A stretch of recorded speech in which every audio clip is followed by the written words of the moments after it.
Today, our purpose is to provide the metals essential to improve society for generations to come. Our vision, that's where we want to be as a company, the most climate-friendly and respected metal provider in the world. And our values, having the courage to challenge existing ways, speak up for what's right, take initiatives. We're working on fossil-free mining right now, and we're getting there.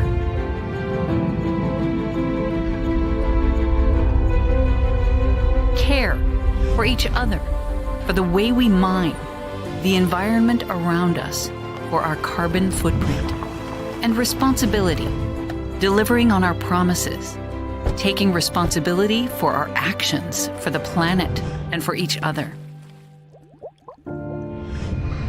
The world needs a sustainable future, and we at Boliden are needed to make that happen.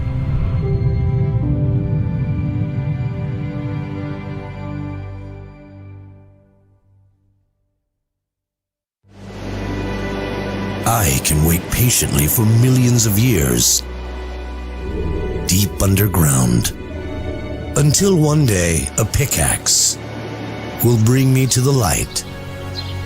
And then I can do anything for you.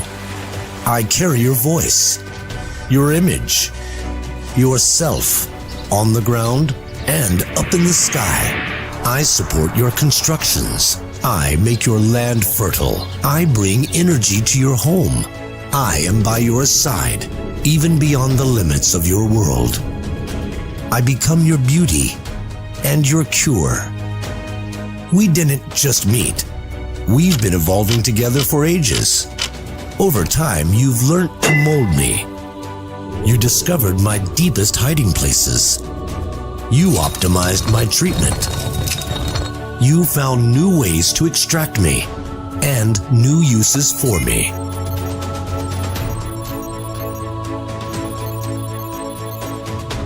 And so today, I am everywhere around you. I have many faces, many names. You call me copper, zinc, lead, silver, gold. But my name is not that important, really. I'm just a piece of rock that you pulled out of the earth. So humble, and yet so vital to your life.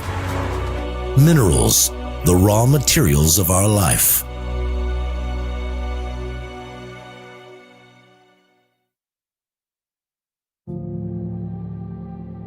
Wherever you are right now, take a look around. Base metals are all around you, sometimes hidden, sometimes visible, but always there. We've been building our societies with metals for more than 10,000 years, and now we're on the point of change to a fossil-free future.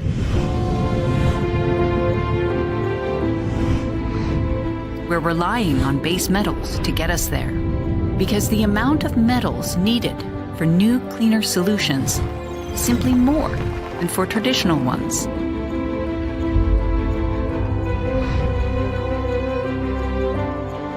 And as we electrify industries, more and more base metals will be needed. That places a huge responsibility on us, Europe's largest base metals company.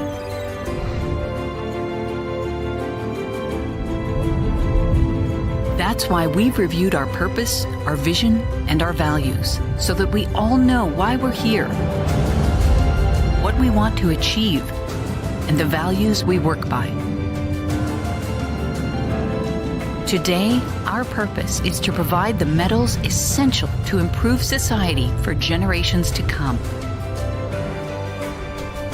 Our vision, that's where we want to be as a company, the most climate-friendly and respected metal provider in the world. And our values, having the courage to challenge existing ways, speak up for what's right, take initiatives. We're working on fossil-free mining right now, and we're getting there.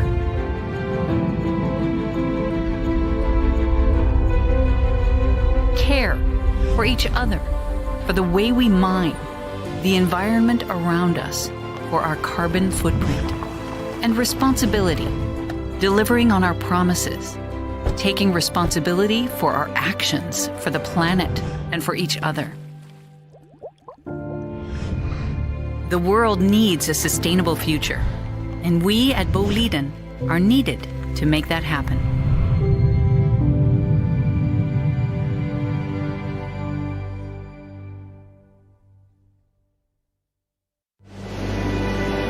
I can wait patiently for millions of years, deep underground, until one day a pickaxe will bring me to the light.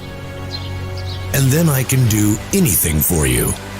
I carry your voice, your image, yourself on the ground and up in the sky. I support your constructions. I make your land fertile. I bring energy to your home. I am by your side, even beyond the limits of your world. I become your beauty and your cure. We didn't just meet. We've been evolving together for ages. Over time, you've learned to mold me. You discovered my deepest hiding places. You optimized my treatment. You found new ways to extract me and new uses for me.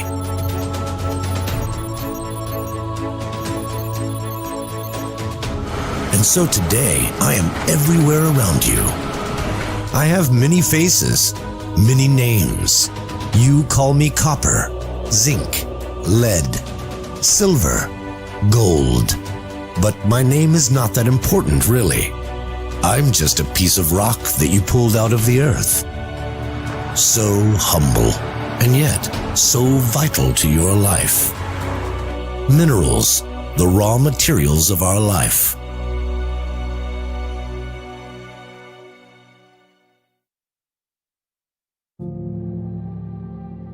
Wherever you are right now, take a look around. Base metals are all around you, sometimes hidden, sometimes visible, but always there. We've been building our societies with metals for more than 10,000 years, and now we're on the point of change to a fossil-free future.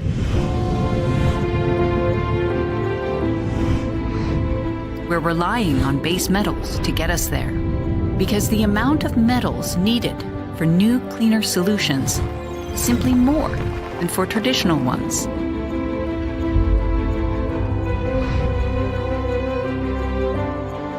And as we electrify industries, more and more base metals will be needed. That places a huge responsibility on us, Europe's largest base metals company.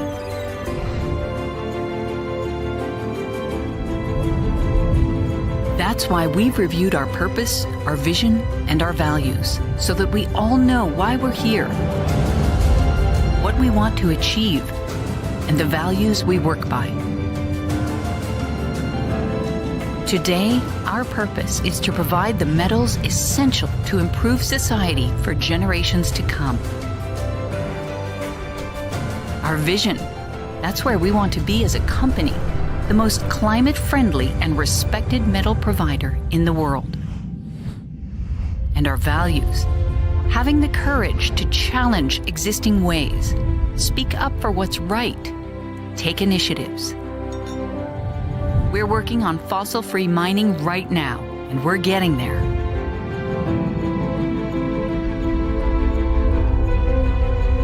Care for each other, for the way we mine, the environment around us, for our carbon footprint. And responsibility, delivering on our promises, taking responsibility for our actions, for the planet, and for each other. The world needs a sustainable future, and we at Boliden are needed to make that happen.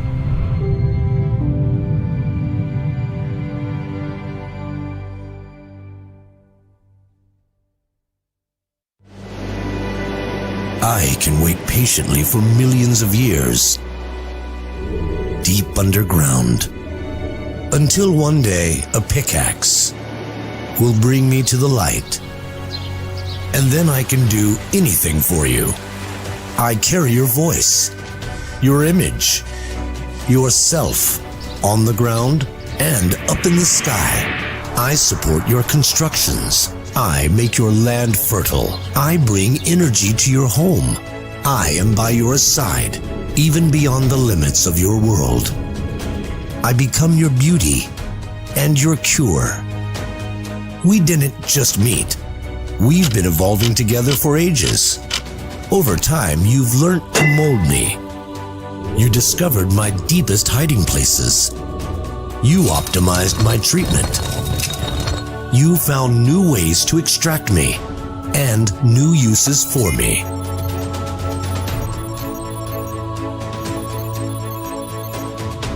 And so today, I am everywhere around you. I have many faces, many names. You call me copper, zinc, lead, silver, gold. But my name is not that important, really. I'm just a piece of rock that you pulled out of the earth. So humble, and yet so vital to your life. Minerals, the raw materials of our life.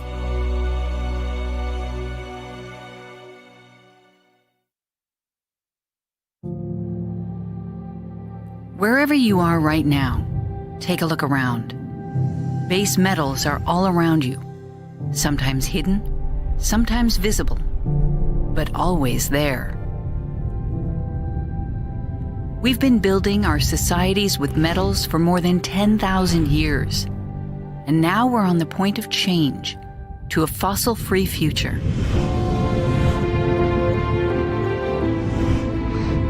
We're relying on base metals to get us there, because the amount of metals needed for new, cleaner solutions is simply more than for traditional ones.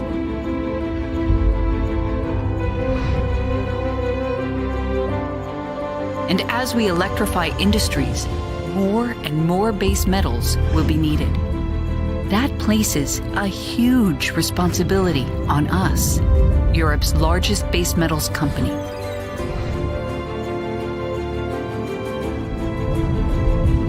That's why we've reviewed our purpose, our vision, and our values, so that we all know why we're here, what we want to achieve, and the values we work by.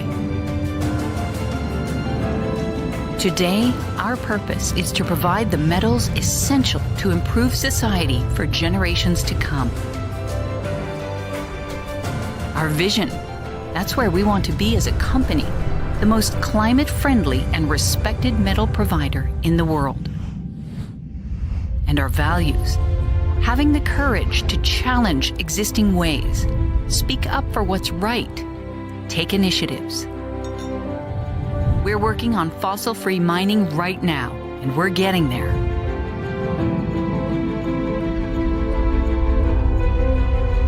Care for each other, for the way we mine, the environment around us, for our carbon footprint.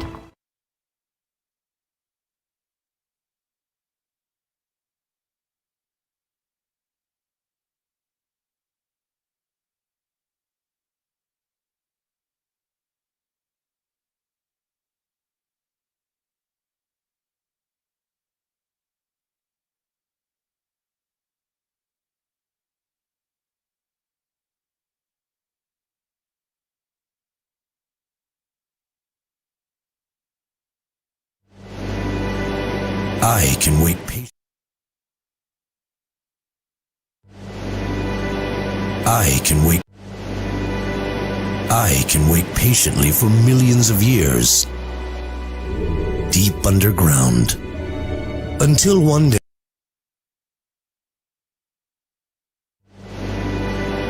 I can wait.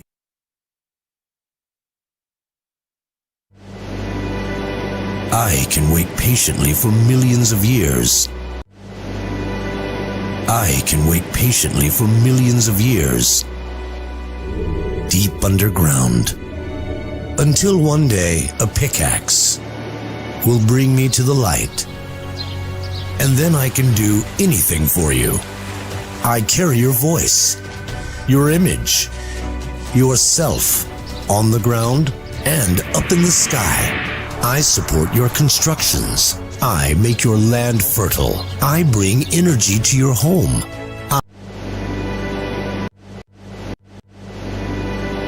I can wait patiently for millions of years, deep underground, until one day a pickaxe will bring me to the light. And then I can do anything for you. I carry your voice, your image, yourself on the ground and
courage to challenge existing ways.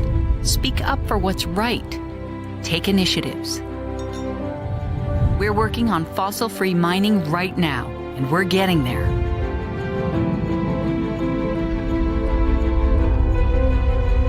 Care for each other, for the way we mine, the environment around us, for our carbon footprint.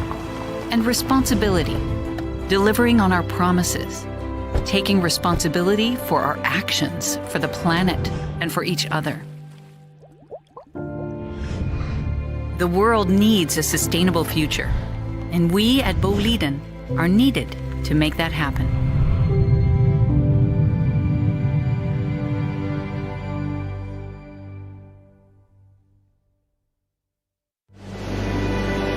I can wait patiently for millions of years, deep underground, until one day a pickaxe will bring me to the light.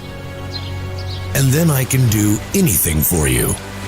I carry your voice, your image, yourself on the ground and up in the sky. I support your constructions. I make your land fertile. I bring energy to your home.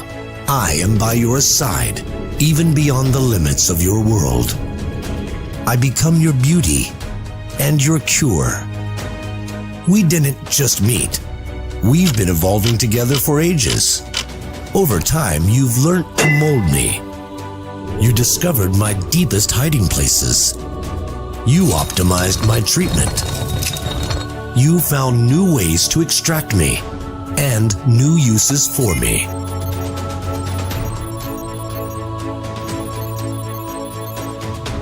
And so today, I am everywhere around you. I have many faces, many names. You call me copper, zinc, lead, silver, gold. But my name is not that important, really. I'm just a piece of rock that you pulled out of the earth. So humble, and yet so vital to your life.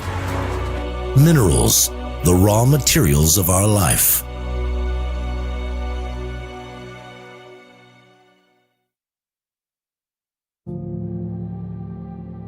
Wherever you are right now, take a look around. Base metals are all around you, sometimes hidden, sometimes visible, but always there.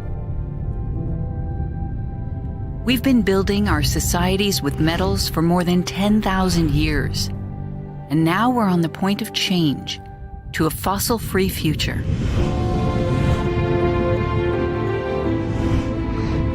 We're relying on base metals to get us there, because the amount of metals needed for new, cleaner solutions is simply more than for traditional ones.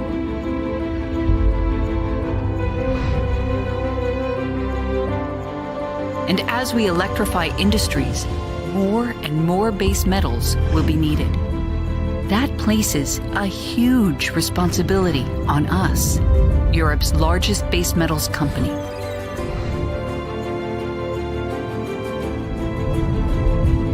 That's why we've reviewed our purpose, our vision, and our values, so that we all know why we're here, what we want to achieve, and the values we work by.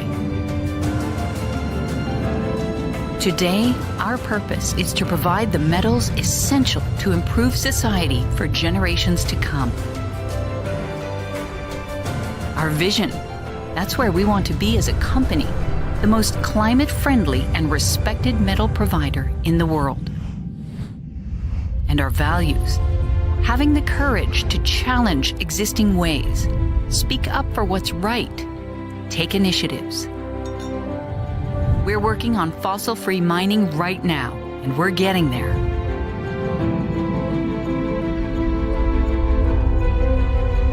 Care for each other, for the way we mine, the environment around us, for our carbon footprint. And responsibility, delivering on our promises, taking responsibility for our actions, for the planet, and for each other.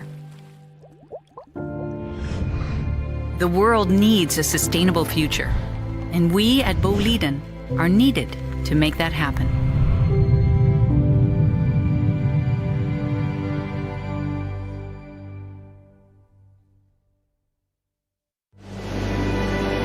I can wait patiently for millions of years, deep underground, until one day a pickaxe will bring me to the light. And then I can do anything for you. I carry your voice, your image, yourself on the ground and up in the sky. I support your constructions. I make your land fertile. I bring energy to your home. I am by your side, even beyond the limits of your world. I become your beauty and your cure. We didn't just meet. We've been evolving together for ages. Over time, you've learned to mold me. You discovered my deepest hiding places. You optimized my treatment. You found new ways to extract me and new uses for me.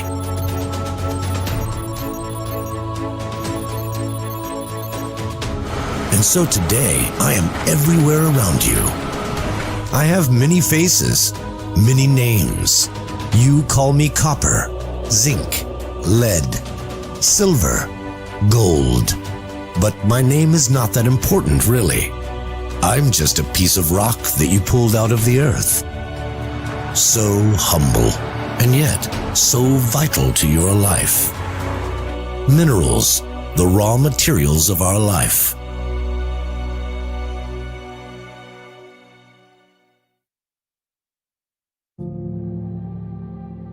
Wherever you are right now, take a look around.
related to our title here, about the need for further speed and momentum in our action to meet our goals collectively. So on to Slido then. You can access it at www.slido and enter the code Shifting Gears, or you can scan the QR code here on the screen. Okay, so with that in mind, I want to tell you two things before I call up our interviewees. And I'm going to stand up to do this as well. Stretch my legs on an afternoon here in Brussels. Now look, you can look at this and you can see things that resonate with you but are very familiar to you. Russia, the war in Ukraine, the Inflation Reduction Act, China, COVID and post-COVID, the resource challenge of getting the right resources in the quantities we need when we need them, and at the right price, of course, as well, and sustainability. And of course, the energy crisis, which you don't need me to tell you about. So that's a heavy burden for any one value chain to try and carry, let alone move forwards with towards 2040 or 50. But let's take this a step further. If you share the load, clearly it becomes easier. In this context, if the automotive value chain and the raw materials value chain can collaborate, then that load becomes easier to sustain sustainably. But let's be honest, that is not enough. That cooperation will be key. I think we could probably all agree moving forward. But on its own, it's not enough. There's a missing third piece to this story. And obviously, it's the legislative framework. We also need policymakers to make the right path. So that if we carry and share that burden, we have a pathway that we can follow.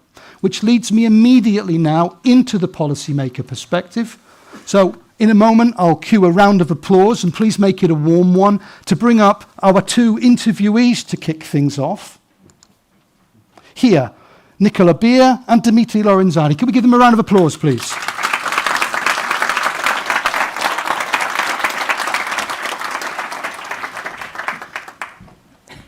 Great. Right, thanks for joining us, and thanks for taking the time to join us. I know, Nicola, that you're, if my memory serves me well, you have an appointment in Trialogue, as I guess probably you do too, immediately after this event. So, hot off the press, ladies and gentlemen. Okay. Now, Nicola, I wanted to say to you, we've seen obviously what happened in Strasbourg with the vote on the CRM, a very positive step, and our congratulations, of course, for that result. And I know you tweeted something just afterwards, and if you don't mind, I'm going to play it back to you, and to our room as well. And you said, and I shall quote here, next up is the trilogue, indeed, this evening. And we're counting on good cooperation with the Commission, Dimitri. And at the same time, we want to get the CRM done by Christmas. Mm-hmm. That's a bold statement, but you hold to that you want to see the CRM delivered by Christmas. Yes, of course. I think we really have to speed up. Not only in the regulation, but especially in the projects which lay behind, and so we have no time to waste. We did this political agreement on our report, was done in 3 months with over 1,100 amendments. But we got support of all the political groups, not of everybody in all the political groups, but I think this means a lot. This is a really overwhelming signal also to the negotiations, which start this evening. Mm-hmm. And I think we have not to lose time. So very happy also that the Spanish presidency managed to agree with us a timetable, which is going up to Christmas. There are some more wishes for more meetings so that we can make really sure not to end up on the 24th in the night, but to finish mid of December. But I'm quite optimistic that we will get this timetable, and then there is already a well-known process management feature from the negotiations in Parliament we will now use also for the trilogues. Positive to hear. Now, I know, Dimitri, obviously, from the Commission side, of course, a strong political signal in getting the CRM done by legislative standards quite quickly. But now, of course, we look forward to challenges. We look forward in the temporal sense, of course. What do you see, and I'll bring this to you after Nicola as well, what do you see as the main challenges in implementing this vision that we have around raw materials, including automotive, in this 2030 timeline we have? Thank you, David. It's good afternoon, everybody. First of all, it's very clear that the transformation we have in mind for Europe's automotive sector and for the critical raw material sector towards 2030 are connected. It's very clear that the transport sector will have to do a big heavy lifting in help us achieve our climate neutrality targets by 2050. There are some very impressive figures. Transport sector needs to reduce CO2 emissions by 90% by 2050 for us to be able to do that. And this means that our EU automotive industry needs to show its strength and adapt to the age, to the era of electric mobility. This means a focus on batteries and electric motors that are driving now the value of automobile in industry. And in this context, of course, we need critical raw materials. This is very clear, and we are not there yet. Figures are clear. Europe represents 1% of the global battery critical raw materials right now. It heavily relies on imports of all key battery raw materials, for instance, 100% of its needs for refined lithium. So the vision is clear, but the challenges are also clear, and I see three main challenges. First one, I would say, very strong, heightened global competition. We are not alone in this race. We have to remember that we are in a very complex world where we see increasingly aggressive industrial policies, for instance, China, trying to capture market shares in the move from internal combustion engine to electrification. And so once again, we need strong European industry, strong European automotive sector that shows what we can do best. First of all, compete on quality, not just on price, and also integrate increasingly complex supply and value chains. Second challenge I see is actually related to the first one, and it's speed and financing. Of course, in this fierce global competition, there is a premium, a first mover advantage that we have to keep in mind. And the industry tells us many times, and we listen a lot to the industry, that long lead times, long permitting, lack of funding, for instance, to move from the lab to the market are a problem, especially for the upstream industry, especially processing and mining of raw materials. So this is also a second crucial issue that has to be addressed. And the third crucial challenge I see is public acceptance. European mining, and mining in general, doesn't have a very good reputation right now. It's sometimes perceived as a dirty business that creates a very little value added for local communities and then leaves when the mining deposit is exhausted. And this creates what we call a NIMBYism, a NIMBY behavior, not in my backyard. And what my boss, Executive Vice President, always says is that we need to move from NIMBY to PIMBY, please in my backyard. So we have a collective responsibility, us meaning policymakers, but also the industry, to show to increasingly sensitive consumers that European mining and also that CRM-intensive industry can be respectful of environmental standards, of human rights, can create local value added for the communities. And this, for instance, is the core of what we call this competitive sustainability. It's a term that I like a lot, and it shows the European way, how we can do things differently in Europe. Okay, so three clear challenges there. Global competition, speed and financing, and public acceptance. Nicola, what's your view on that? Do you see the same challenges, or do you see a nuance on that? No, of course, these are three of the main challenges. I think it's not only challenges, we have also opportunities. I would add an opportunity becoming really an innovation leader when it comes first to substitution, because I see already in the market that scientists, enterprises are trying to develop alternative materials for those we can replace, we do not have to mine. And also that we can then export not only such materials, but new technologies for mining, new technologies for processing, so that this is also a sustainable process. And also questions which will underline that we really want to have a win-win partnership, not only here on the continent, but also in the third countries we will need. To become more geopolitical than Europe was before, really to combine our forces, to work on the good governance framework, to give security, because these are all huge investments. So what do you need to go there is that we manage the risk, On the governmental framework, of course, with such third countries, but of course also on the fact that you can be sure that if you invest, this is not a turnover in 2 years of the political level, but you really can, and these are long-term investments, you really can be sure that this pays off. This level of, let's say, not security would be the wrong term, but this level of surety about investment must be key. Exactly. Because clearly the investment cycles are not in the political time frame of 1 to 2 years, but more in 5 to 10 and more. Exactly. Not for the administrative process, because there I think we really have to speed up, and the report of the Parliament is emphasizing this, so we shortened delays. We have tried to make the procedure easier, to reduce the data, that you use the data you already have, and we do not invent new parameters to be reported, that we have tacit approval, for example, which is not known in all the member states, but I hope that this will really help to ensure also that the process has a really defined delay time and not something we write on paper and afterwards the 24 months is 3 years, 4 years, 5 years, or whatever, because all this comes with a cost. Longer procedures, complicate procedures, more and more paperwork comes with costs and costs you time. And also time is costful.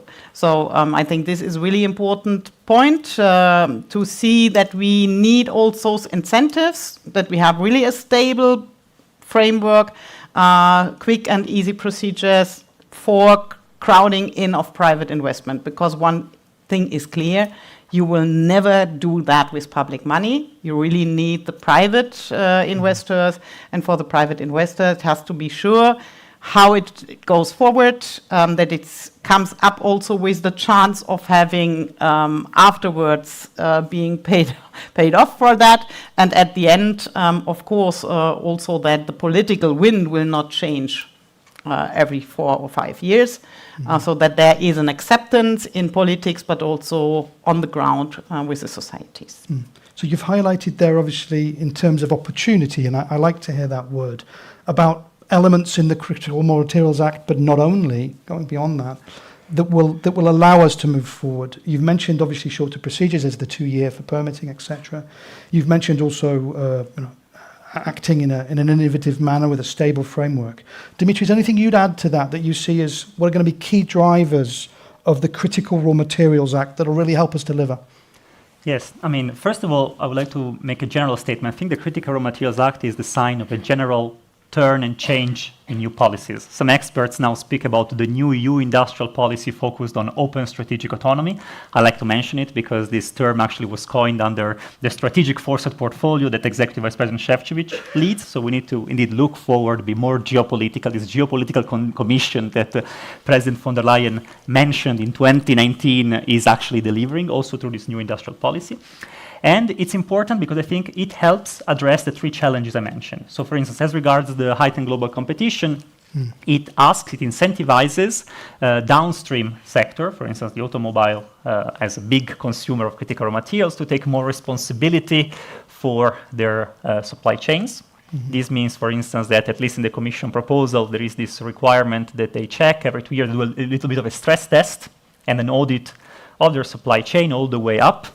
So I think this is actually quite important to understand where strategic raw materials in particular are sourced, whether they are recycled and where. As regards speed and financing, of course, the key concept is this concept of strategic projects in Europe and beyond. This is the core of the Critical Raw Materials Act.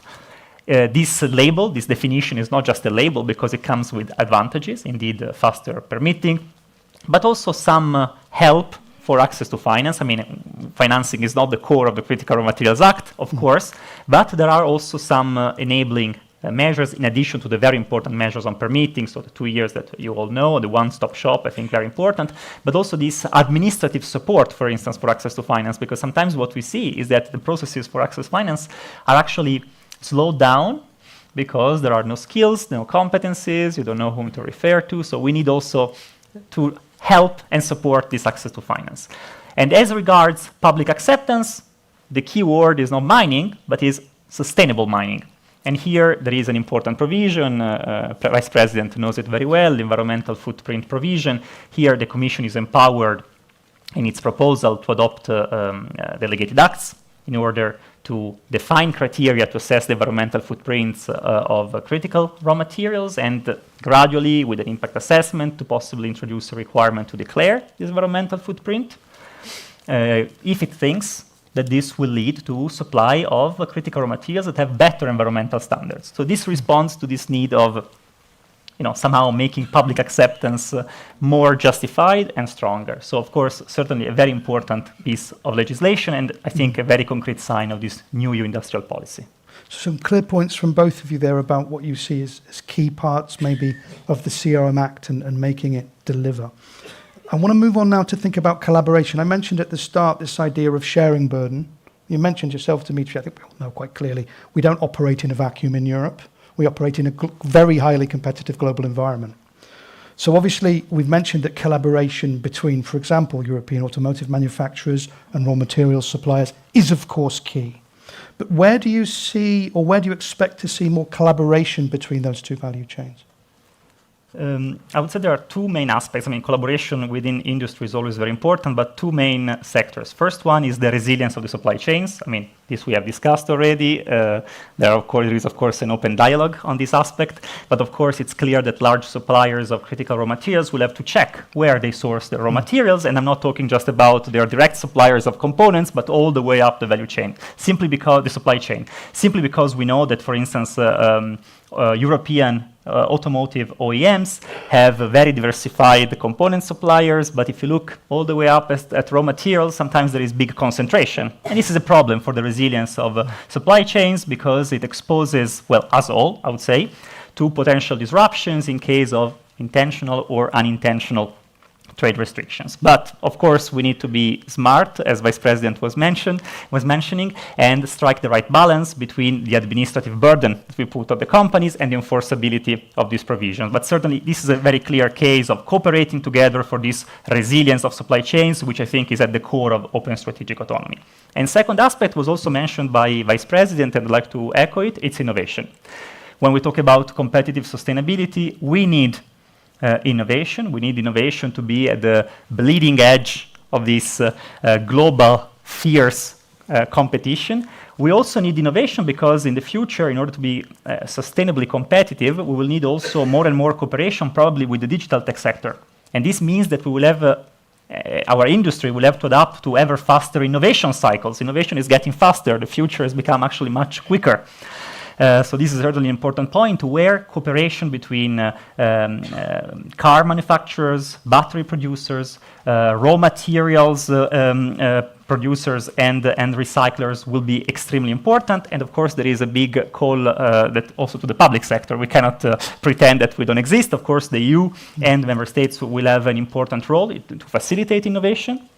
And here, for instance, let me mention, of course, the support from EU funds, from the Horizon Europe, for instance, because yesterday there was a call opened for 100 million euro for critical raw materials, but this is just like a little drop in the almost €500 million that was provided between 2021 and 2024 for new technologies, doing exactly what Vice President was mentioning, so better techniques for substitution of raw materials, for extraction, cleaner extraction, and more recyclability. So two clear cases of cooperation where we have to do more. Okay, I'm going to bring up now what could, I think, easily be described as the very large elephant in this medium-sized room, which is financing. You touched upon it, and it's been touched upon before, and it will be again. But let me make what's not, I don't think, a bold statement. The Critical Raw Materials Act, the Net Zero Industry Act, they do have big ambitions. And I can sense that ambition both in your words and in yours. And I think we all recognise and we value that ambition. But if I hold up the IRA, the Inflation Reduction Act, and I look at its funding envelope, it's huge. I look at China with its state subsidy, it's enormous. So we have the ambition, but as it currently stands, accepting that the Critical Raw Materials Act is not the funding vehicle on its own. The elephant in the room for me is funding. It's about having the money that helps drive the innovation and make the necessary steps. So my question is a clear one on this before we bring in the rest of the panel. How, in your opinion, and I appreciate a short answer on this, how can Europe solve this elephant in the room? And by when? Because you mentioned speed as well. So I'll let you take that first. Yeah, for me, it's not an elephant in the room because, yes, the US has the IRA, but we have the next generation EU. It was earlier and it's bigger. Often we only have in Europe the problem that we make things very complicated because in the US, this is tax reduction. So every entrepreneur knows if I go in that direction, though, this will make my costs less in such and such amount. And we have a pile of formulas to fill in, and afterwards maybe it's granted or it's not.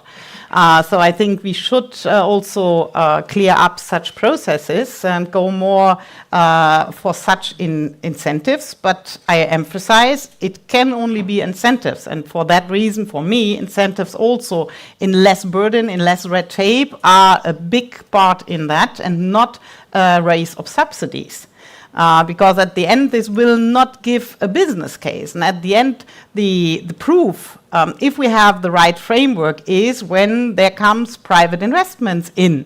And when it's sustainable also on the financial side of privates. And not because state is giving and throwing in money, which will also then drive inflation and other problems. So we really should concentrate on the conditions under which we give the opportunity for good business cases. And then it will also last, especially in such long time investments, because commissions can change, governments and member states can change, budgets can change. If your model is only dependent from financing by public funds, then I would not start with it. We will have a new framework, I hope, also on the side to make a little bit of de-risking when you go to third partnerships in third countries. So I think the European Investment Bank comes here in the right time with the Global Gateway. This is for the moment a very small plant, but I think it should be a bigger one. In the draft of the Parliament, there is a call for a revolving raw material fund under the umbrella of the European Investment Bank. So a special fund which, and this would be then a discussion within the member states for the mission of the bank, going with a more kind of risk capital, venture capital, but clearly having a revolving form so that money comes also in if something is successful. I think this is then an instrument for de-risking, but at the same time having also a part if a model is successful, something we do not use for the moment on the European level, but I would every time warn again, having now a raise of subsidies and financing this only via public funds. This can only be a starter, a catalyzer. This can help with some guarantee instruments to de-risk, but this will never solve the problem on the finance part. Okay, a clear message from your side, which we'll pick up again on our panel. Dimitri, anything to add to that before we bring up the rest of our panel? I mean, I agree, first of all, that it's not an elephant in the room. We need to look beyond or behind the elephant. So the Critical Raw Material Act is not mainly about financing. Are you sure you want to look behind the elephant? Okay, please. But beyond the elephant then. The Critical Raw Materials Act is not mainly about financing, we said that, but there are many other instruments that are related to financing. So the Critical Materials Act is one of the parts of the Green Deal Industrial Plan, and one of its pillars is financing indeed. And the Vice President Baer has already mentioned some examples of EU money that is available to help in this process. Repower EU chapters are an example, Just Transition Fund, InvestEU, NDC, Investment Fund, Horizon Europe, STEP, the new strategic... Will you allow me an observation? It does, many acronyms. It does strike me when you list them all, while at the same time we talk about administrative decomplication. It does strike me as being rather complicated. I agree with you. In fact, my point was indeed this, that the money is available, but I might agree with you that it's sometimes complex, especially for a company, to understand to which call exists, which call they can apply to, where they are eligible, which money they can get. It's very difficult for us that we work in the institution. I imagine it might be extremely difficult for people working outside. This I agree with you. And actually, this is also the spirit behind one of the first steps in this direction. The STEP creates this new sovereignty platform that should create a sort of one-stop shop for financing of strategic technologies. And when can we anticipate this being in place? It's now, autumn 2023. Let me rephrase, when can we anticipate this working efficiently? I hope as soon as possible. So it's starting already now with the sovereignty seal and sovereignty portal. I think actually this is an important step in this direction towards, in the future, as the president said in her press conference, a sovereignty fund. So of course, which is certainly very needed. I know that you wanted to know more about the next commission's mandates. No, I'm Dimitri, highlighting yes, no, but Dimitri, I wouldn't ask you that. I think it would be unfair to ask you to commit the next commission. But I'm interested to hear what direction the wind may be taking. I think that some direction of travel has been given through the strategic foresight report. I can mention it because it was adopted by college and Executive Vice President was in the lead. Here we mentioned that we need to move towards a Europe of investment. So of course we need private investment to achieve our open strategic autonomy and to put at its core people's well-being and sustainability. This is very clear. One example of these new concrete ideas is actually what Vice President Baer mentioned. We need possibly a new mandate for the EIB so that it can do more of the heavy lifting as the biggest public bank in the world to finance this new strategic net zero technologies manufacturing. So this is written in there and adopted by college. But I think that at the same time, we also need to rethink about the role of the public sector. So we need both of them. We need to understand how the public sector can, of course, help and support this flow of private investment, the risk when needed, help us move from the lab to the market indeed. And there is a little hint in the strategic foresight report and its 10 areas for action to work towards a permanent fiscal capacity, for instance. I note this, but the one thing, and I'll leave this as a hanging point to pick up further on our panel. I note and acknowledge all of what you say, and I think many in the room and in our virtual audience also recognize the value in a lot of these ideas and directions that are being taken. But the one thing that resonates back to me always is speed and when. Bearing in mind, we mentioned we're in a global competitive environment where the IRA has been in place for some time now, where China's direction of travel has been well set for some time now.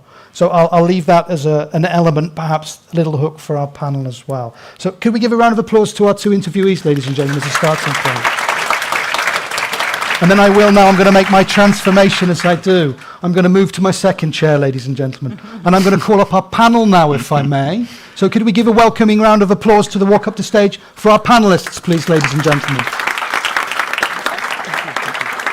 And joining us here on the stage, we have Benjamin Galizot, the interministerial delegate coordinating the French strategy to secure a supply of critical metals in the services of the Prime Minister. Jean-André Barbosa, the Vice President of European Affairs and Regulations at Renault. We have Jan Mostrom, the President of Euromines and CEO of LKAB, a major miner of rare metals. And also Noor Amani, the Global Head of Public Affairs of FLS Smith in the equipment area. So thanks for joining us. Could we give them one more round of applause, please, ladies and gentlemen, as they get settled. So, having already heard Nicola from you and also Dimitri from you, I'm going to open up now to our other speakers as well. Benjamin, I'm going to start off with you first from the member state point of view. Now, I think many of us here know that France has led the way at the member state level in implementing things at a national level in terms of raw materials strategy, for the mobility sector particularly. And I also note with great interest the new incentive scheme that was announced earlier this week by France as well, to incentivise made-in-Europe production of electric vehicles too. So a question, how is your work together with both miners in the raw materials value chain and also the automakers in the automotive raw material value chain? How is your work with both of these different groups helping to enable the strategy you have in France? Okay, thank you, David. First of all, building a strong partnership between mining and metal industry, the governments and the OEMs, I mean especially in the automotive sector, was at the core and is at the core of our strategy from the beginning. Mm-hmm. I can give you shortly two examples. The first one is financing. We had a lot of discussion already on financing. As you know, we put in place a 2 billion euro equity fund. It's a private fund. It's a private public fund, so it's not subsidy. I reassure Nicolas.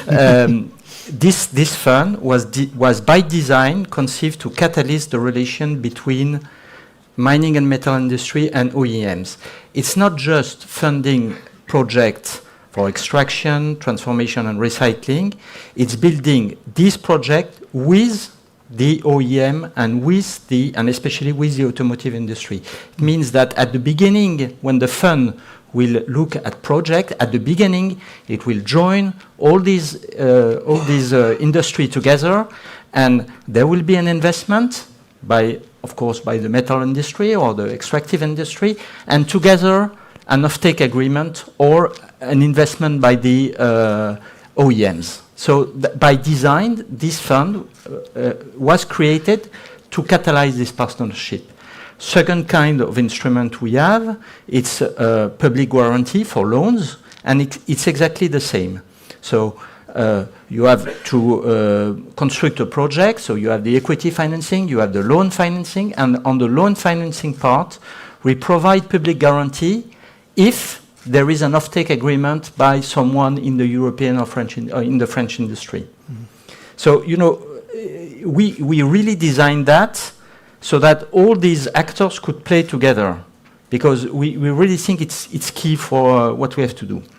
Second example is we have created OFREMI, which is a joint expertise structure, and it was designed to also catalyze this partnership. So in this expertise structure, we have the government experts, we have the mining and metal industry experts, and the Mining and Metal Industry Federation in France, and all the different industry, and mainly the automotive industry. So these experts are working together on evaluating the resource, evaluating where are different possibility to get some materials, and working together on the question of, they will work together on the question of stress test, because as you know, in the Critical Material Act, there will be the stress test. So we join this expertise, and it's not on one side the government, on the other side the industry, it's together. So that's how we concretely build our structure.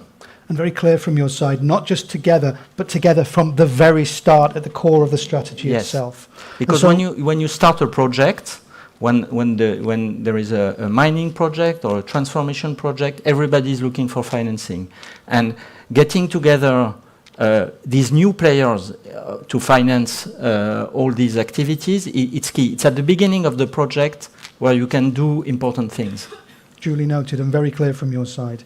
Okay, I come on to the Renault perspective now with you, Jean-André. Your chairman, if I remember correctly, and excuse me if I quote him slightly off, but he said, "Raw materials crisis keeps me awake at night." Is that correct? Probably yes, but hopefully he's having sweet dreams now. But after this panel, one would hope that his dreams are trending in a more positive direction. Yeah. Take note for the trilogue discussions this evening, please.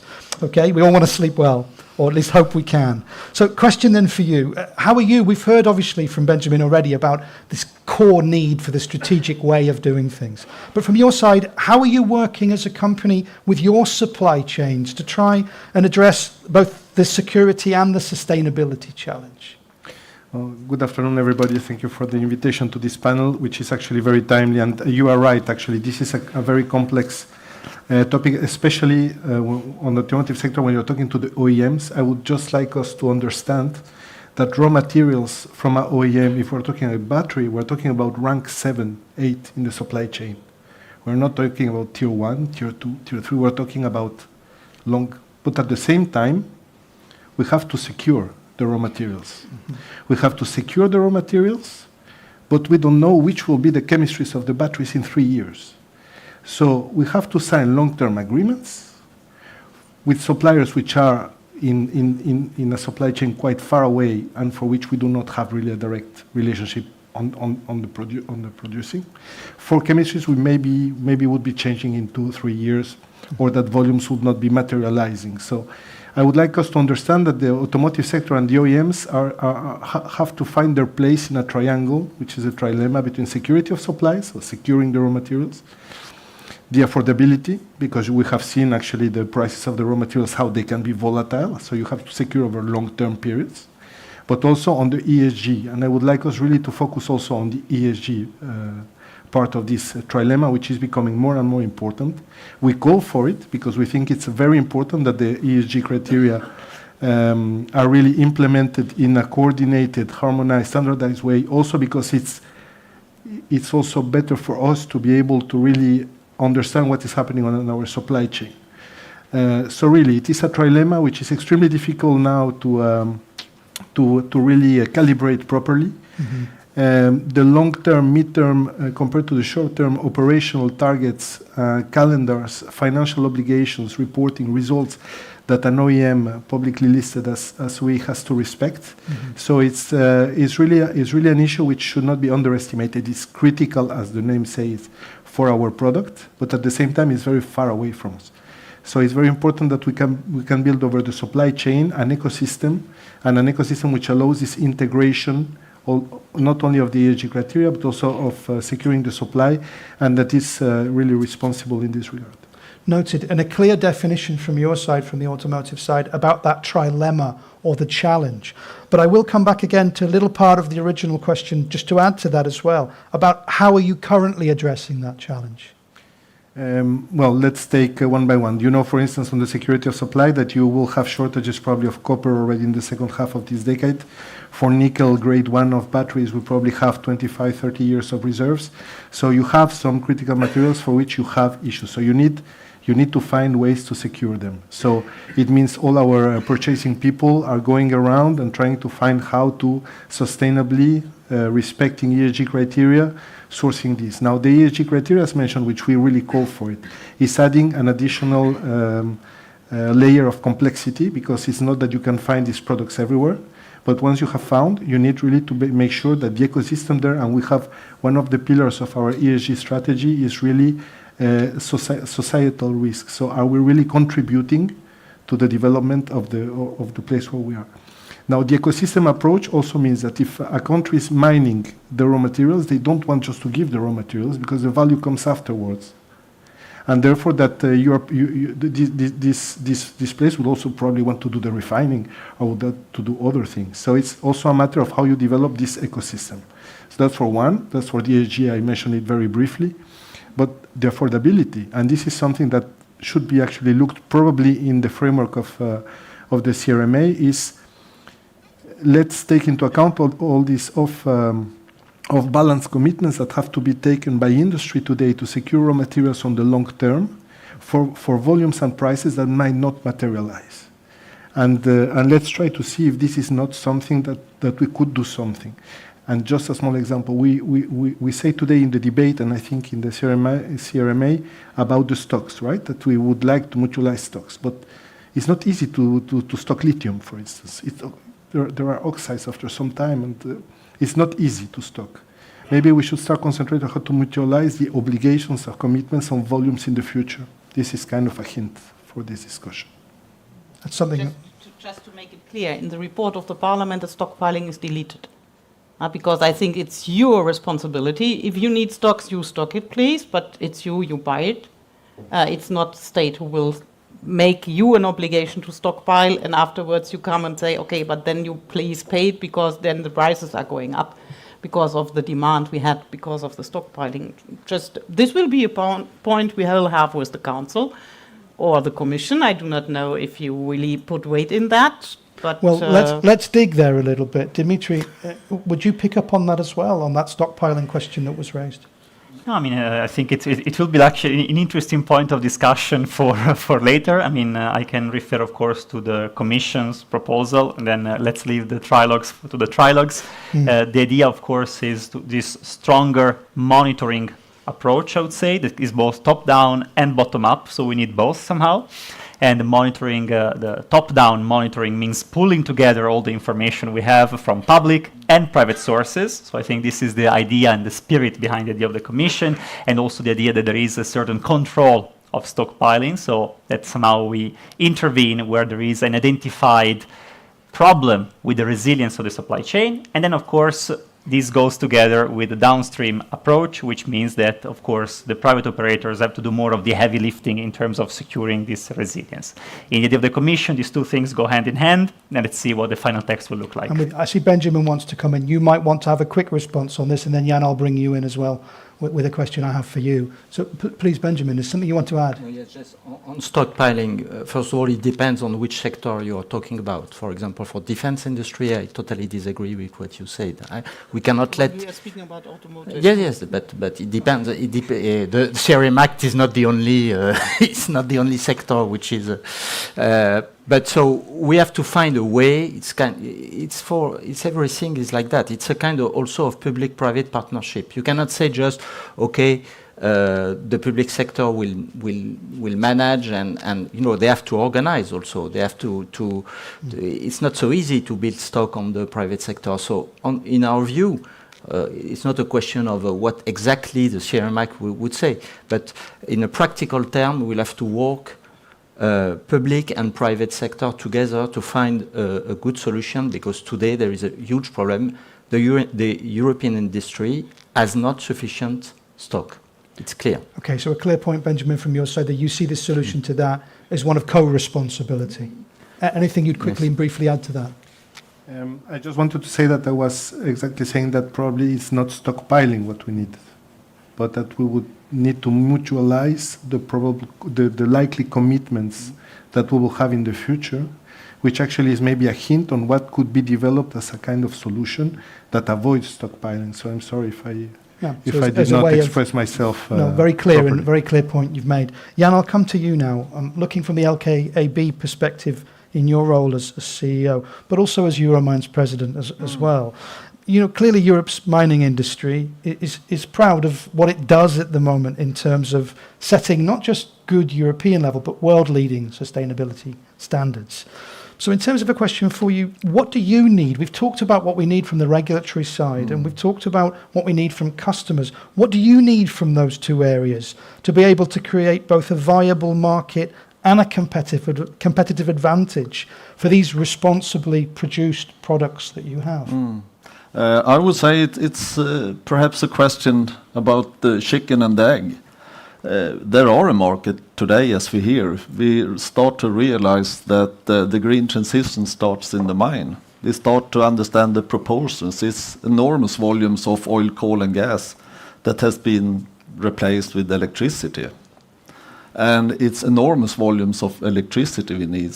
Produce it, distribute it, store it, use it, produce hydrogen as reduction agent or energy, which means that the demand for these materials will be enormous. And from my point of view, it's hard to see that we really understand the proportions. But what I think is important to say and understand is that Europe has a unique position, especially European mining. We have a strong value chain. We have global leading companies developing unique mining equipment. We have mining companies that develop mining methods, processes. I would say that the problem is really to meet this market is how to get the process that we have public acceptance, which lead that we could have regulatory understanding what's necessary to do to really pursue the necessity of increase European mining, because it will be a question on global level, will we be able to meet these demands? And the next question, even more important perhaps, how to ensure that we have a European mining industry that can balance our extreme dependence on these areas. And we all know what happens if we have this dependence on companies or states that from one day to another can say that, no, we don't want to produce and deliver these raw materials. We want to produce EVs, we want to produce electric motors. We see that happens latest just a couple of weeks ago when one of the world's greatest or largest producer of REs start to say that we will put in a ban on export of these raw materials. We want to deliver products. So I think it's important for the European mining industry to really get the vision of what are we able to do. We have an extreme sustainable mining within Europe, and with that as a base, we could actually get this public acceptance and get regulatory acceptance that made it possible for us to pursue these important permits. And Critical Raw Material Act, of course, is a very important cornerstone for that. Okay, and thank you, Jan. And I'm going to come to you, Noor, just to finish off this first round from our panel. So, equipment manufacturers like FLS Smith that you represent are obviously working together with mining companies and downstream sectors to raise standards. What market signals do you hope to see in the years ahead to help facilitate that? Thank you. And before I get to your question, I think it's worth to explain our role in the mining value chain, because that's not something that is mainstreamly known. So we're a technology provider, and effectively what we enable and what we provide is the solutions to get the big rocks, when they're extracted, the size of a car, into small pieces through crushing, grinding, and cutting. And then when you reach that stage, you can extract the valuable metal and mineral. So we provide the solutions to miners to do just that. And this process is actually quite energy and water intensive. So just to give an order of magnitude, around 3% of global electricity goes in that process. So we're a European company, and there are others like us in Europe that are specialized in this mineral processing that I've just explained. And all that we are trying to do is to make sure that this process is has the lowest footprint. So in terms of emissions, in terms of energy, and in terms of water usage. And the message here is the solutions, they exist, right? The technology exists, they are being implemented, and not only in Europe, but actually globally. The challenge is the mainstreaming of the implementation of these solutions. We work a lot, of course, with the miners, to come back to your question, to make sure that these solutions are being implemented. That requires basically that we share data. Each mine is very different, so you need to identify the pain points and see where you can make the changes that will improve this footprint of the mine. That's for the existing mines, because a mine has a lifespan that is very long. And then there is the new mines coming online. And what we hope to see is, for example, with reduced permitting, which is an excellent news, making sure that the permitting is conditional on using those best available solutions that are there. And that should, in turn, actually also help on the acceptance. It will not solve all the issues of the reputation deficit and the acceptance, but this is part of the equation. So very much looking into making sure that what some producers prioritize becomes mainstream. So first movers being implemented across the board, so that there is also a level playing field. Okay, clear. I'm going to leave just a moment to see if we've got any reflections, Dimitri from you and Nicola from you, about what we've heard from other speakers. And then I'm going to open up to our room for some questions, and our virtual audience as well. So for our virtual audience, don't be afraid of Slido. Remember, it's www.slido.com, and our hashtag is shifting gears, so you can send your questions through to me. They arrive on my irritating, interrupting device here, which I will be looking at occasionally. I'm not checking my email, I'm really looking for people's questions, ladies and gentlemen. So anyway, any quick reflections from you? Maybe one quick reflection about what Jean-André mentioned about the issue of de-risking at the beginning, that we can do big things, but of course at the beginning of the process. And of course the connection I made is with the European Battery Alliance, because a few years ago, we had no European batteries. The European battery ecosystem was nowhere to be seen, and I mean, it was kind of normal to say, let's buy cheap batteries from China, why not, and build our downstream value chain here. And then in 2017, I would say the spirit, the mood changed, and now we have 10 gigawatt factories already operating and 20 in the pipeline, 160 projects, 180 billion euros. So somehow we have created a European battery ecosystem despite obvious difficulties. And I think this is very important today, and it links to the risking at the beginning. So there, of course, there was a role, for instance, of the EIB in the difficult circumstances to provide financing to projects that otherwise would have not had very easy bankability at the beginning. Second, there were objective difficulties, and I think this is what Jan mentioned. I mean, also we have to take into account some geographical constraints. We cannot have 100% of critical raw materials mined in Europe because we just don't have them. Therefore, we are our benchmark, let's say 2030, it's 10%. But it's also clear that what we are doing is very important and needed even to a certain extent. So we can't do this alone, but it's important to do it because, and I think as someone said, maybe in the future, some countries like China will not want to export critical raw materials or batteries. They will want to export cars. So they create their added value in their own country. So just to say that even when it's difficult, it's maybe possible also for the critical raw material sector. So I think we are contributing to this process. Okay, clear, and thanks for that. I'm going to open up now. Have we got any questions here in the room? Do raise a hand if you've got one. We've got some microphones coming. I'll go 1 here, 2 and 3, please. Where's our microphone? Thank you. Thank you very much. It was a great discussion. So my name is Julia. I'm Senior Director with Transport and Environment, so a little bit on both fields of electrification as well as raw materials.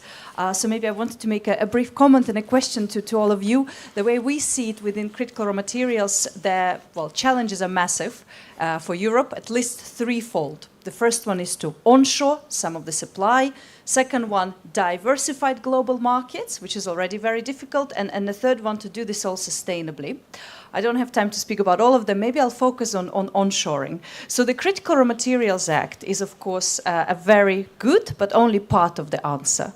What we do lack today, if we are really honest, are some of the more traditional effective industrial policy tools in Europe to come together with that. What do I mean by that? One, investments, financial pillar, and two, trade defense policies, if we can't do that. So maybe on finance, I actually wanted to say that I think, Dave, maybe it wasn't so fair to put all the pressure on Lorenzo over there. I don't think it's the Commission. I think we should be asking this question when and how fast to the member states. And one key member state that is actually not on the panel. It's very good to have state aid, but there is no European financial response to this. We don't support subsidies for everyone, just to be very clear, but there are some key gaps, and we need European investment agenda for these key gaps, including metals processing, for example, via a revamped innovation fund.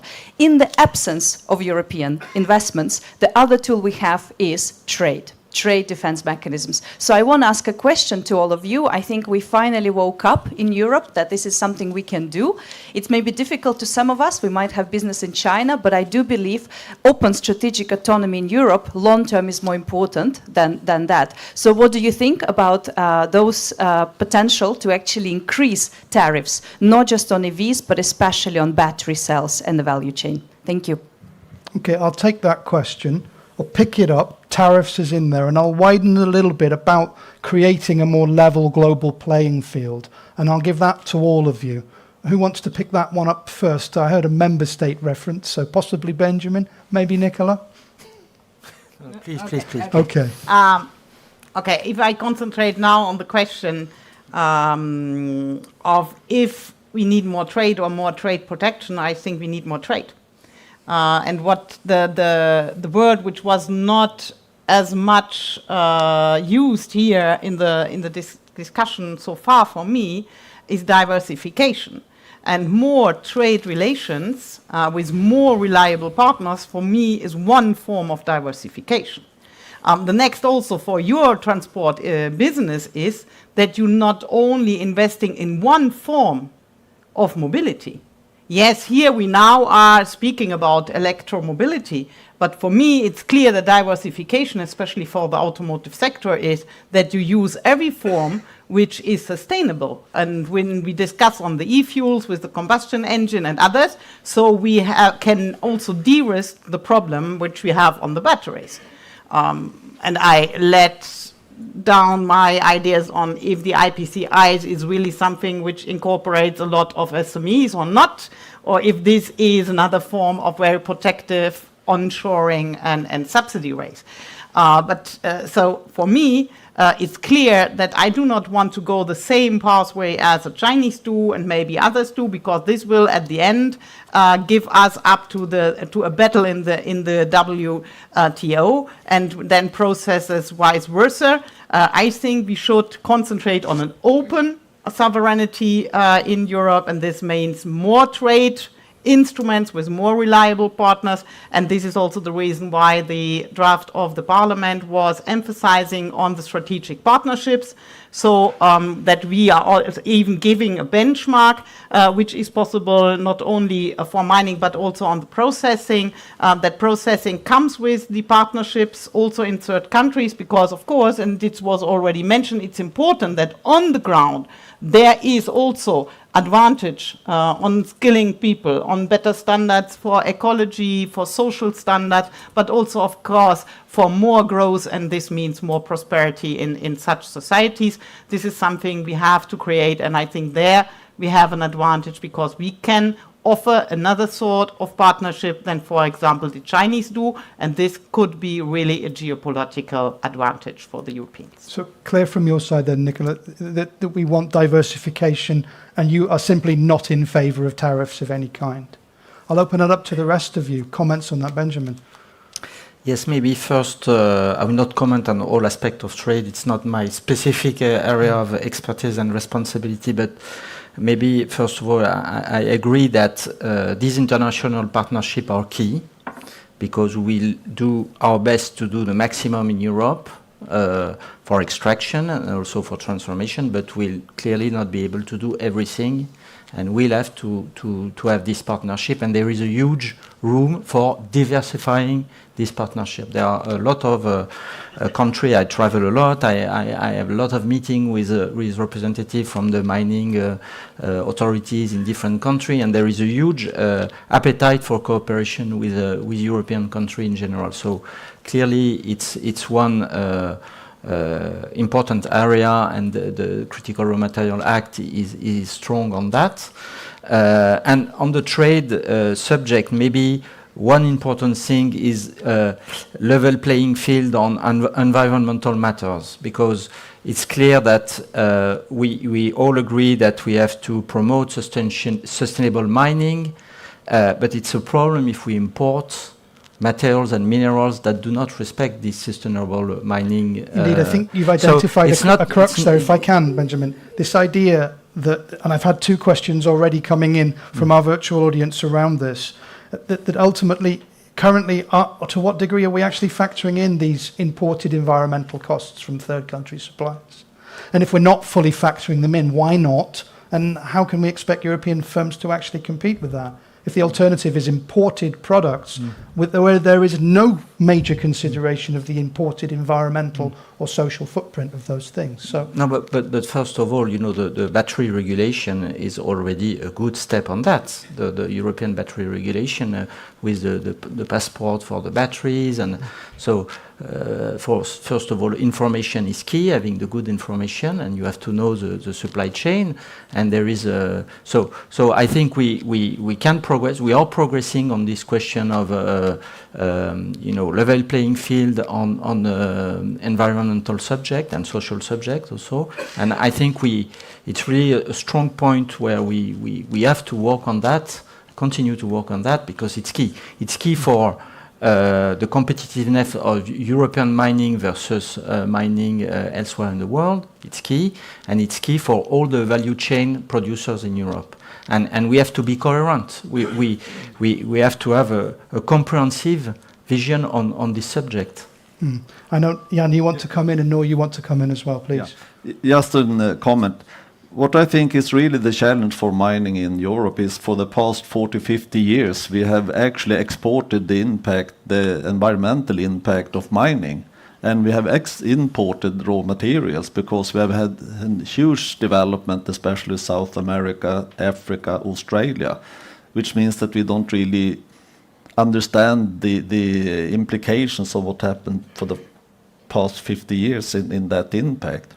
What you actually talked about is an introduction of environmental, carbon border adjustment tax replaced with environmental border investment tax. So how to deal with that? Because that is actually what we have to deal with. We import materials which has a substantial bigger environmental impact than we can produce in Europe. I think that again, as I said, the political mood has changed, and I think the concept of open strategic autonomy summarizes it all. For many years, we have believed in this concept of free trade, and that's it. And now we have replaced it with free and fair trade. So certainly we need to work with others, but we also have, and as the President said, President von der Leyen said in State of the Union speech, check, for instance, if there are not some unfair subsidization in other parts of the world, which make it more difficult for us to compete on equal ground. So again, level playing field, I think, is very important while keeping our commitment to openness and free trade. So this is very important. I agree that we have to consider that we're not operating in a vacuum, and we have to be more and more aware of the impact of our own policies on third countries. So what we're doing in third countries, so we cannot just have carbon leakage, as we call it. So I think this is very important aspect, and you mentioned some policies that are trying to somehow solve this issue. And one last point I want to make about partnerships. I mean, certainly very important. Now, for instance, all free trade agreements include a chapter on critical raw materials. There are strategic partnerships that are being negotiated on a regular basis on sustainable critical raw material value chains, and not only. Normally, they are much broader. The Commission signed recently the strategic partnership with Kazakhstan, for instance, and there are more actually coming very soon as we speak. So there are these various legs that exist, but of course when we talk about CBAM and other policies, I've already mentioned that there are some provisions that are those of market access that are also a sign of our coherence or consistency, if you want to say, that we want the supply of critical raw materials that have the best environmental footprint, and this is crucial and in line with our strategy. And I think it was mentioned already, the battery passport. This is all in line with this concept of competitive sustainability. We've heard that, Jan, but for you, does that reassure you? I would say probably not, no. Okay. and if I were to mine the miner, could I ask you primarily why it doesn't reassure you? That means that we really have to get an understanding of where are these materials produced, where are the processes, and really understand the environmental impact. We also need to understand on the global market, but where does this material comes from? Today we have a situation where we have a global market that these materials is flowing, and how to know if this steel comes from LKAB iron ore, or it comes from somewhere else, and especially if you come into these materials when we talk about REs, lithium, cobalt, how to get track of where their origin come from. Yeah, and there are clearly in supply chain transparency some challenges in actually getting valid data from certain regions of the world, which also make that a little bit more challenging to do. Yeah. Jean-André, I can see you want to come in. Can I bring in Jean-André as well, if you don't mind, Jan, just to then come upon our next question? Yeah. No, actually, I think there are a lot of different elements in the present discussion, that it went from tariffs to actually sustainability, diversification. Just I wanted to say that maybe it would be also interesting to put a focus on what the groups are doing actually to ensure that there is a little bit more traceability on the supply chain, that there is a little bit more diversification. However, here I put a caveat, because for some, it's not the same speaking about steel, aluminium, copper, or speaking about very precise rare earths or critical materials, which actually you can find probably in one or two places in the world for the moment. Maybe we can, but I mean, diversification at a certain point is not that easy either for some of them. Now, if you take Renault Group, to give you an example, we do every year a report on due diligence where we look into the Sustainable Development Goals in ESG, and we have really a proper report on each of these factors and how we're implementing different solutions to ensure that we're following this. And groups are then followed by extra financial agencies, which are actually giving rankings.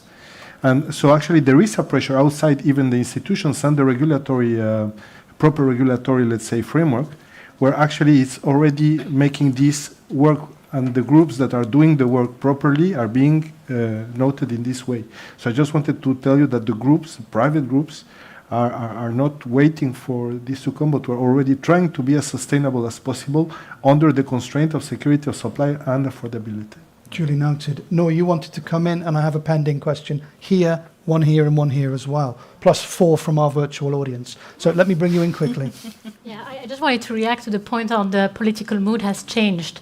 The political mood has changed. 2 years ago, it wouldn't have been imaginable to have a Critical Raw Materials Act, and now we have one in potentially less than a year agreed. So the political mood has changed. The investors' mood has not changed. Right? And so I'd like to come back to what Julia was highlighting from T&E here about the need for financing and funding. Decades of disinvestment in Europe, of disenchantment in Europe, only continent in the world where mining has decreased. You can't overturn that over a few months. And that also requires that you put more resources behind it at an unprecedented pace if you want to meet the demand in a sustainable way. So we're talking here and we see that the understanding of the challenges are well understood, but actually in Europe you need to do more compared to the others, and the others are at the moment doing more than we do. If you look at the US, if you look at Canada. And we need to enable financing in Europe for European projects, and we know, I was talking to a few colleagues earlier about the amount of projects that are in the pipeline in terms of pre-feasibility and feasibility, more than 100 on the European continent. How many will actually materialize? That's the key question. That's what we want to see happen in the next years. Okay, so clear. So you're saying then that if we want to create the right investment signals, to marry that with the political green light that we see happening now, then we need something specific to happen. Now, many of you in the room know that there was a call a few weeks ago via a joint letter from Transport and Environment, Eurometaux, others, including, I believe, your company as well, Jan, and Euromines too, calling for something like the Hydrogen Bank, calling for a critical materials fund. And it sounds to me what you're talking about there, Noor, is a little bit along those lines. Is that something that you see would perhaps raise investor confidence in the way that we need? Absolutely. It needs to be focused, dedicated. At the moment, there's nothing. I mean, the EIB, well, or very little. Okay. And again, it's not so little. Yes, but these are announcements, and they have not yet materialized. So it's again the point about the pace, right, and let me pick up on this, because I think this is possibly quite a relevant question here. On the one side, we hear about the different investment funds, the multitude of funds at European level we can nominate, and my comment on that was, there's a lot of them. I think from an administrative company point of view, not as easy to access as we might like, but there's an acknowledgement of that clearly in the discussions around these things. We're now talking about having a dedicated fund, like the Hydrogen Bank, for example, so that the right signals come out. I'd be very interested to hear other people's views on this. Is it something we need? Is it something that's not required? If not, why? Can I pick up, Dimitri, with you? Then, Nicola, I'll come to you, and then I'll bring up to the others as well. I think that even more important than the fund itself is really that this attitude change is stable. Because you have long-time investments. And if this attitude change is not stable, then the fund will be gone quicker than you can apply for it.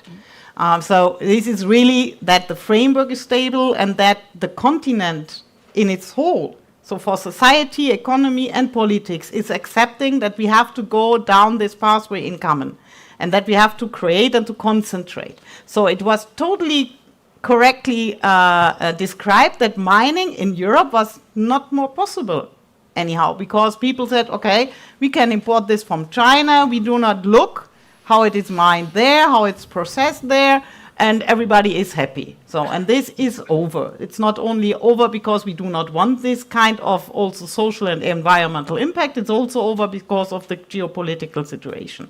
And so I think we also have to prove as Europeans that we can do mining, that we can do processing, that we can do also recycling in a sustainable and also under cost perspectives worth methods.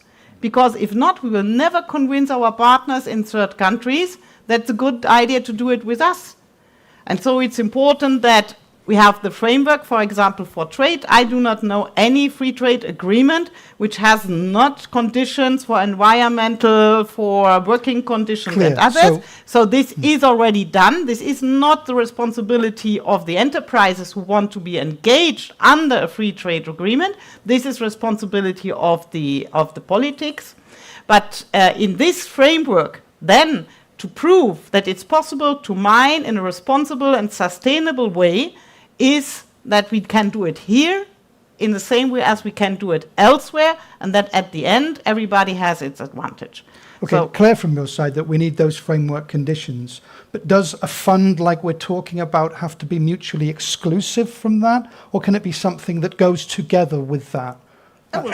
It's why we are calling for this revolving fund, just to kickstart it. But it will not cover the cost you have for a mine or for processing or for all the recycling. So, and for me, this is only a small piece in the mosaic, because the big mosaic has to be stable. Clear, but do you recognise that investor confidence is a key factor in this whole debate? Clear. Yeah, But it is absolutely. not only because of financing Okay. or public financing. Benjamin. No, just as I mentioned, the idea behind the initiative we took was to accelerate and to catalyze the interest of the financing community on mining. So we decided to put some public money, but it's investment, it's not subsidies. And we see that the investing community is interested by that. So that's the first point, is that we have some players in the European finance industry that are now interested. Of course, there is a very huge priority on sustainability, because all the finance community wants to be sure that this investment will be completely safe on this subject.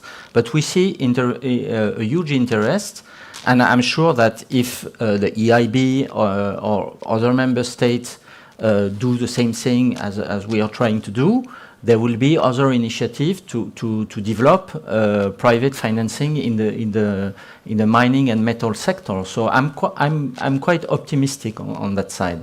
I think the view on the mining industry is changing.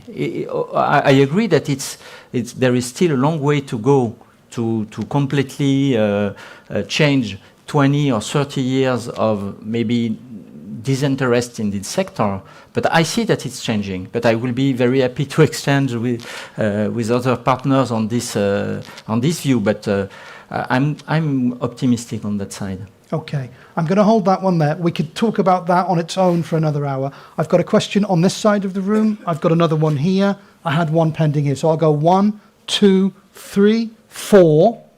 And can I ask you to avoid long statements? Give us a clear question for the panel, please. Tell us if it's a specific person you want to answer it. And I'm going to try and go through now, to bring us up to our close at 6 o'clock, as many questions from our audience as we can. I'll ask our panelists to try and keep their answers targeted and a little bit solution-focused if they can, please. Right, let's go. Let's try. Thank you very much. Very informative panel. I learned a lot. Thank you for the distinguished speakers. My name is Can Ercan. I am from the Turkish delegation to the EU, Energy Counselor. And I am also starting my PhD on this very important topic. So I have two brief questions, one geopolitical and one technical. Could I ask you to share your favorite one of the two with us, please? Okay. Thank you. Mining industry is a very energy intensive, as explained by our dear speaker. So do you believe weak energy security due to lack of diversification in Europe will be a setback for this transition? And briefly, very briefly, we are in the age of era of DEs, deglobalization, de-risking, decarbonization, and decoupling. So do you believe this geopolitical landscape will be a concern for these ambitious targets in Europe? Thank you very much. Right. I think we'll park the energy thing to a degree because it's a big topic for another day, and I'll focus a bit more on the second of those questions. Any quick comments in response to that? I mean, on the decoupling, the risking, I think it's actually the first challenge I mentioned. I mean, this new geopolitical environment. So absolutely it's something we have to take into account and an important challenge. But it also links to your point about lack of energy security. I think the only important issue you have to keep in mind is that we cannot avoid replacing our dependency on fossil fuels on Russia with dependency for critical raw materials on China. So this is very clear. I think we all agree on this. And certainly the two topics go hand in hand. So somehow we are trying to ensure our energy security, and this goes hand in hand also. We're trying to boosting our domestic mining, processing, and refining capacities in Europe. And by the way, some examples that we have developed in the context of energy to ensure energy security could theoretically be used also in the field of critical raw materials. For instance, the joint procurement of gas. We have created a platform for joint purchase of gas. Which could be an example in the future also for critical raw materials. And it's also mentioned in the Critical Raw Material Act in a more open way, but we have certainly some lessons that we can mutuate from one sector to the other. I try to be short. Thank you. Yeah, but I think, I mean, it's quite clear that the question of decarbonization and also electrification cannot be solved without clear supply for energy. And this makes it's also necessary to diversify on energy and to have innovations on that. And so the discussion we have for the moment on the small modular reactors, on the fusion energy, all this are new forms of decentralized, secure energy we can produce. There, the gas is one form, but I mean, in transition to hydrogen, but this also needs more energy to produce. So I think this is also something we have to work on in a very diversified form. Thank you. Clear. Over here for our next question, and then we come to here as well. I'm Vicente Gutierrez, the president of the Mining Association in Spain. I wrote the question to be very quick for Nicola and Dimitri. You both mentioned the two of the keys of the CRMA, the permitting time and the strategic label for the project. Among the amendments proposed by the Council, there are two critical ones. The first one, Council is trying to take out the limited time for the environmental impact assessment. So permitting time will keep being the biggest barrier for investors. And second one, the Council wants to give the Member States the possibility to don't accept the strategic label of a project. Those two amendments will convert CRMA in a white paper. What do you feel about these two for the trilogue? This will be one of the most important points of the trialogue because we will not speed up the processes if you water it down as the Council approach does it. Okay. And of course, we stick to the Commission proposal, as you can imagine. A predictable yet consistent answer, Dimitri. Thank you. Okay, can we have a microphone to the gentleman, Laura, in front of you here, please, who's patiently been waiting. Thank you. Hi, Vincenzo Conforti with Glencore. Two sort of dimensions of the problem. One is internal. I don't think we have a problem with CapEx in investments, especially when we look at processing. We have a problem with OpEx. We cannot maintain our processing and refining facilities open in Europe. It's energy prices, it's regulatory uncertainty, it's various bits and bobs of permitting. This, for me, is the core of the topic, not much CapEx. External dimension, what is the role, what is the value proposition Europe can bring in countries such as the DRC, Latin America, Bolivia, for instance, or Argentina, countries that are not sort of OECD like Canada or Australia? Is Global Gateway our solution or anything else that you can think of? Thank you. Okay, clear question. Thank you. Is Global Gateway enough, or do we need more? No, it's a part of an enabler. But of course, you have to prove that you are the better partner. And this is to bring down advantages on the ground and not to follow the Chinese model, because the Chinese model is to be very quick and very pragmatic, but the road then is built up to the mine, not to the hospital, not to the school. They bring on their own workers. They just take out the resources. They ship it out by a port they also bought, and then the processing and all the prosperity is within China. But afterwards, you have to pay back the credit for the road they built. So we can offer a better model in partnership and really one level playing field partnership, so that we mine together, that we process on the ground together, so that there is better working condition, better environmental standards, and that in the same time we skill up people. So prosperity is on the ground, and in the same time, we have a very sustainable and secure resource for our raw materials we need. So just to be the better and the more credible partner, but that we have to prove. And for me, the proof of the pudding is also that we do it also on our continent. Okay.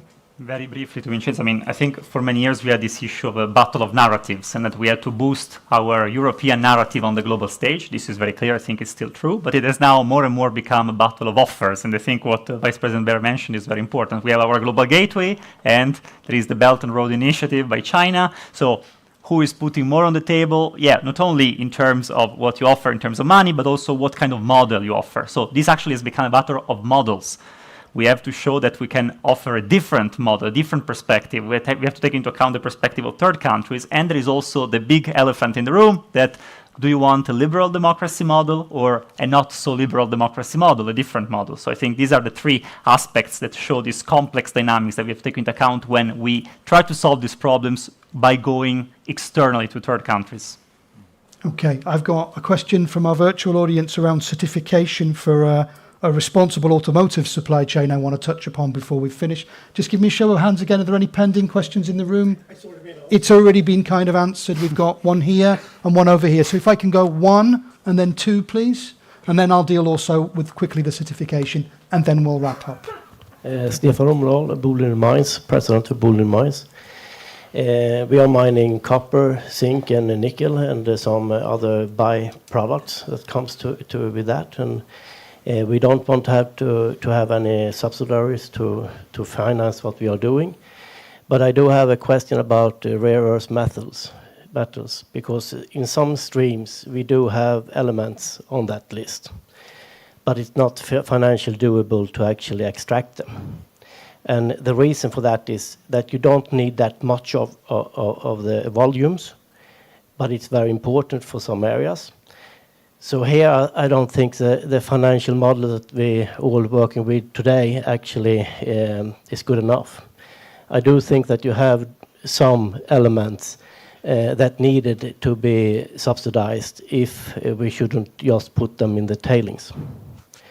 I have an example. We have a tellurium used for solar panel. We put up a construction line for that in Boliden. And we took about 20% of the market for tellurium, and that the price dropped. It killed the market. And you do have some elements on the critical list that it will be very difficult to finance just the mining of those elements themselves. But some of them we have in the streams that we put on the tailings. And I think it's a waste of material if we can't take care of them. Can I bring this to a question? And I'm understanding that you're saying, how do we solve the problem? Yeah, because it's high value, low volume, but high criticality, and you feel the current model doesn't factor that in. Yeah, that's my question.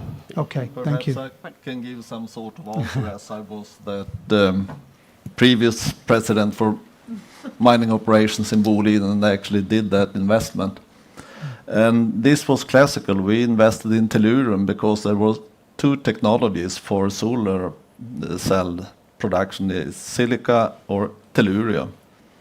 And if you have one huge producer of these solar, or actually it's solar cells, and they decide this is the product that we are going to produce, and we put down the prices, that makes the other metal or raw material not profitable to mine, then it's dead.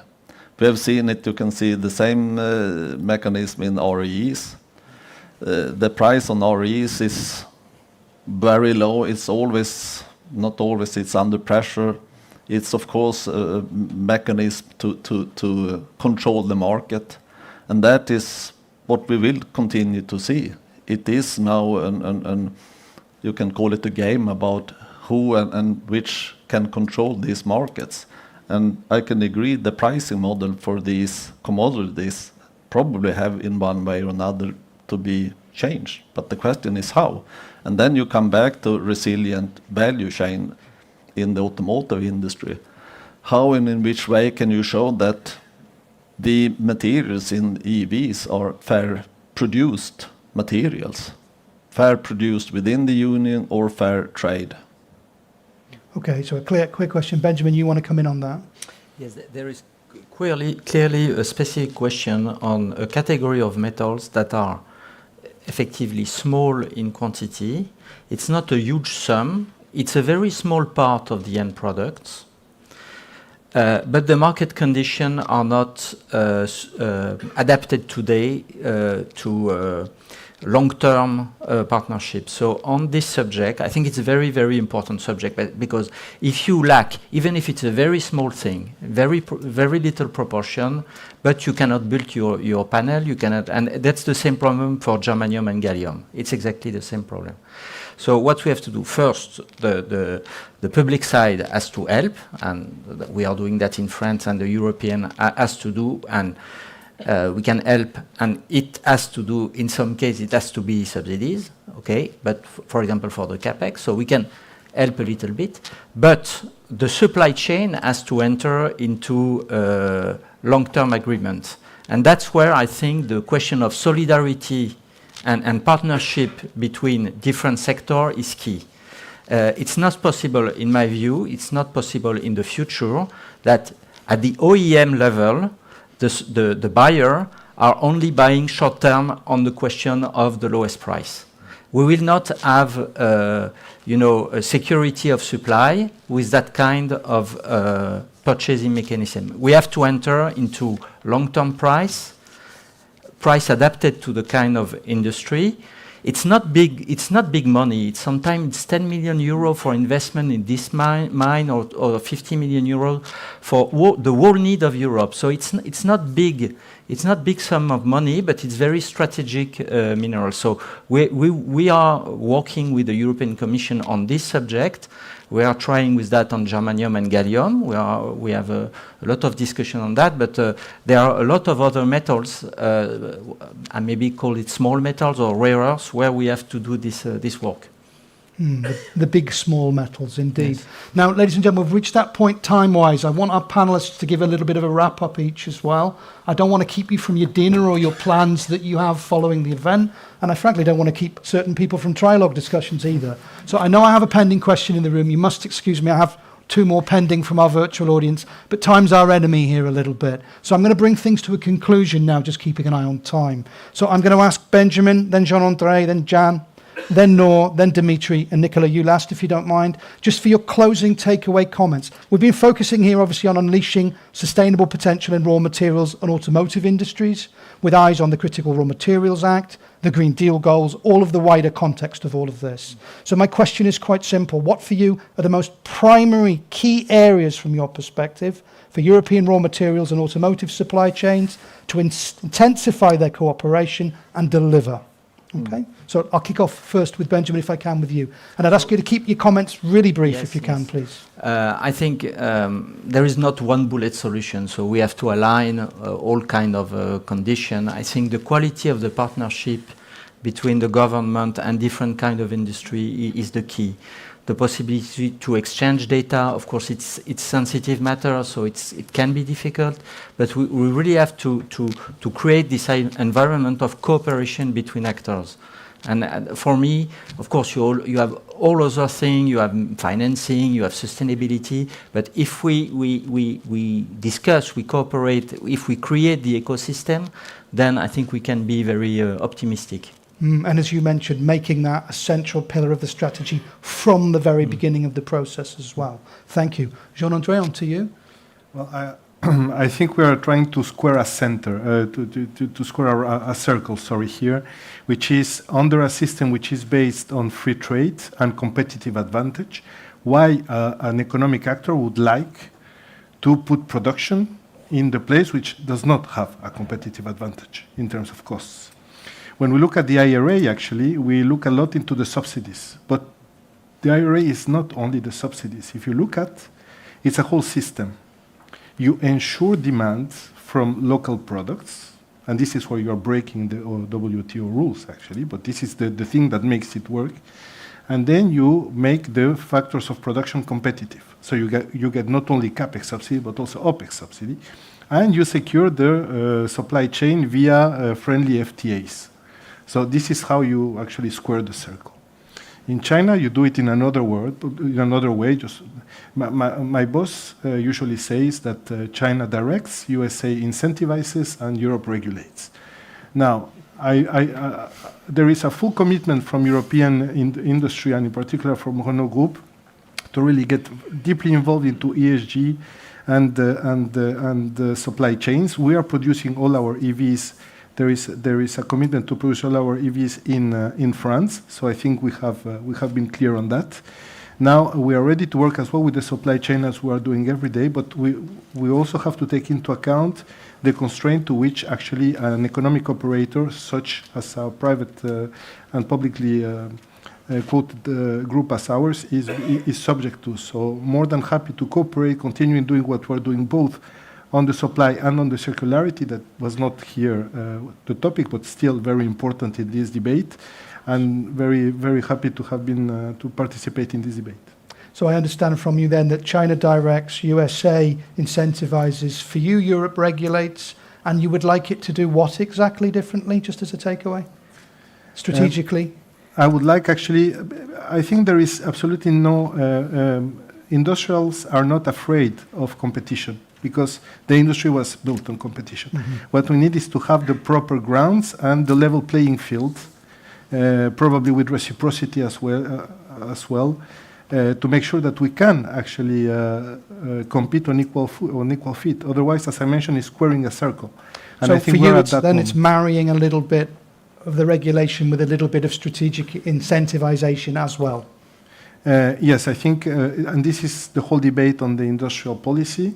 I think we need a strategy, and as my boss also says, making a strategy is not piling regulations. It's not the same. Okay. So we really need to have now a very holistic approach to this, and I think we more than welcome the initiatives as the Net Zero Industry Act and the CRMA. We still think that this is part of the way, and that we still should do a little bit more, and we're ready to be part of this. Clear, thank you. Jan, on to you. I would say from a mining perspective, or perhaps from a green transition perspective, it's all about the permitting process. If you have a stability from producing these metals, minerals, applications, and the process to get the permit to produce electricity, distribute it, storage it, build products that can be used. It's all about get something different than we have today, but we have an administrative process that is endless in many cases. It has to be fast, it has to be swift, then you solve a lot of the problems. Okay, so we need to enhance our speed, basically. Yes, it's all about speed, as I talked about in the beginning. The proportions are so huge to replace all these oil, gas and coal with electricity. And the time frames are so narrow, so extreme narrow. Okay, so speed is key. Yeah. Okay, keeping speed moving forward with our panel summary as well, ladies and gentlemen. Noor, on to you. I mean, I cannot disagree with what has been said, so I won't repeat that, but I'll just focus on the reputation and the acceptance. You won't reach speed if projects are not accepted. Sustainability is key for acceptance, and we can't solve that alone as an industry. So to the point of collaboration and partnership, this is required if you want a change of mood, not only at political level, but also on the ground. Yeah, very clear that the cooperation in local acceptance will be an unlocking thing for many of these other developments we want and need to make. Dimitri?